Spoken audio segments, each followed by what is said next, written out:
When it comes to finding the person you want to spend the rest of your life with, when you know, you know. And for two members of our military, they knew. But because they were both stationed in a war zone, they couldn't get married there and didn't want to wait until they got home. So they didn't. NBC's Amna Nawaz has their story.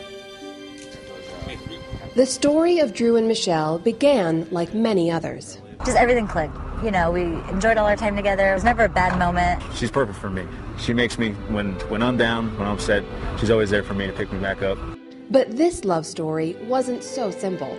Specialist Michelle Williams, an Army combat medic, and Sergeant Drew Fiddler, a personal security officer, fell in love while serving at Bagram Air Base in Afghanistan, an active war zone where military chaplains can't perform weddings.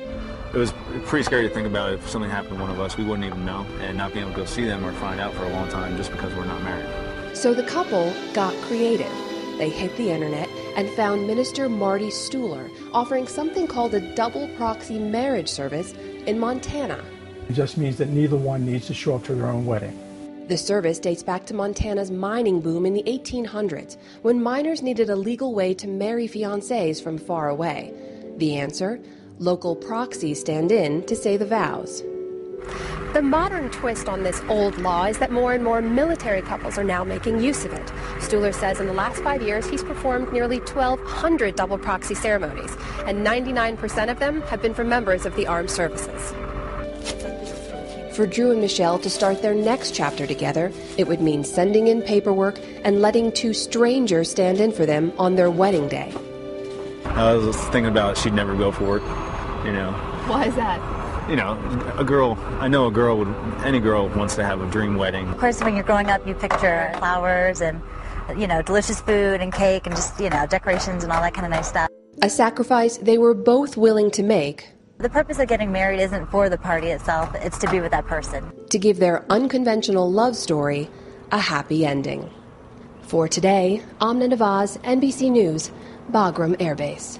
And we are joined now in the studio by Sergeant Drew Fiddler and his new wife, Specialist Michelle Williams. Both are home on leave from Afghanistan, and they're meeting their proxies from Montana, Steve Dooling and Jamie Mahan, for the first time.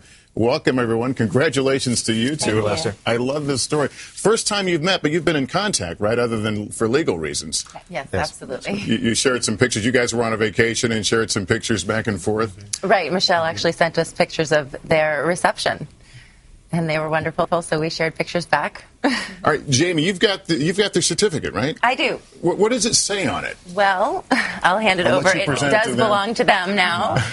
This way I don't have to mail it to them, so... Thank you.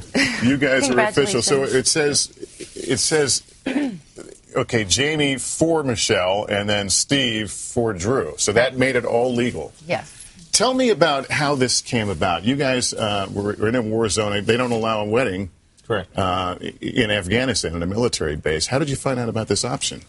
Just looking online. Just Googled it, found the Big Sky event, and got in touch with John, and went from there. And you never heard the words, I do. In fact, you learned you were married in an email, right? The day after, actually, yeah. What is that like? You open up your email, oh, guess what? We're married. It's kind of surreal, you know. Yeah, it doesn't feel real, I'd say. But then you had a proper celebration at Bagram? Well, I say good. proper. Yeah, as proper as you can in a war zone. We had fake beer, and the general I work for, Felix Gedney, he threw a little bit of a party. His wife sent a cake that she made, and his son made a cool little figurine for the top of it, made some decorations. It was very nice. And the question a lot of folks are asking, why not wait till you get back to the States? You want that? All right. We knew we wanted to get married. We knew we wanted to do it as soon as we got back, but we also knew we weren't going to be able to have the wedding that we wanted for at least a few years due to saving for it, because it's going to be great, but it takes time to save for something like that. So we just started exploring our options, and we found that. And Jamie, you had done a lot of these, and you decided to loop Steve in. Any person could have done it, though, right? Anybody could have stood in for Drew. Right. So how does that work? It's better than her boyfriend do it than anybody else. So do the two of you stand at an altar and go through a whole ceremony? How exactly does it work? We don't. We do it in Marty Stuhler's house. He's the minister, and he signs the marriage license as well. And we come and we sign in proxy for the bride and groom, who have signed affidavits, and they've sworn and gone through our attorneys that they intend to marry each other, and so we sign for them. And you've done this when one party's not there, but this is the first time a double proxy. We do, at a Big Sky event, we do handle double proxies. You do? Yes. And what communication? Do you normally communicate with the people personally after that, or is it just all kind of legal business? Well, I am in contact with the couple, and so sometimes it's one that is more in contact with me than the other, and sometimes it's both of them. It's usually all via email, a few phone calls, but phone calls are difficult because often they're on the other side of the world. And so we have a time difference. Marty answers the phone all the time, so he's great.